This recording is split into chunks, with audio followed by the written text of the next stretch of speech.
بفاعل جمعوي. نعم. شنو يمكن لك تقول على هذا الحريق هذا؟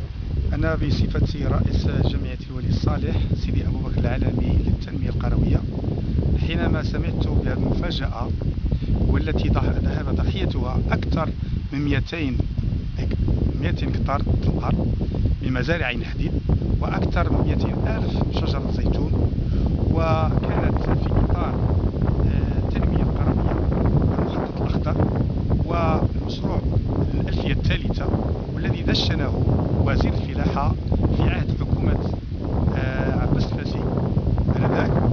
ومما يؤسف له على أن هذه الساكنة تعيش الفقر المدقع، ساكنة ضعيفة جدا، ولم تستفد لا من المبادرة الوطنية للتنمية البشرية، ولا من صندوق الدعم، ولا من جميع الصناديق ديال المغرب، وهي تعيش فقرا مدقعا. ولهذا أسسنا جمعية الولي الصالح سيدي أبو بكر العالمي من أجل تنمية هذا الدوار الذي يعيش فقرا وتهميشا. ولهذا لما سمعت هذه الفاجعة جئت لعين المكان لكي أصرح أمام الرأي العام الوطني، وأناشد جميع السلطات المحلية والإقليمية والوطنية بأن تعوض الضرر لهؤلاء السكان الذين يعيشون فقرا وكانوا ينتظرون من زراعة الزيتون العيش الكريم، بعدما استعمل هذا المشروع من أجل القضاء على زراعة القندب الهندي.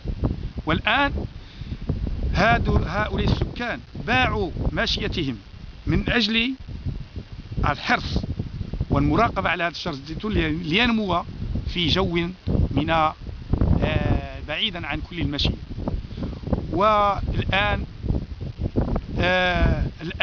جميع الساكنة تبكي على هذا المشروع بدموع تحزن لها جميع القلوب، ونناشد جميع فعالية المجتمع المدني وحقوقي والسياسي بأن يقف وقفة رجل مع الساكنة.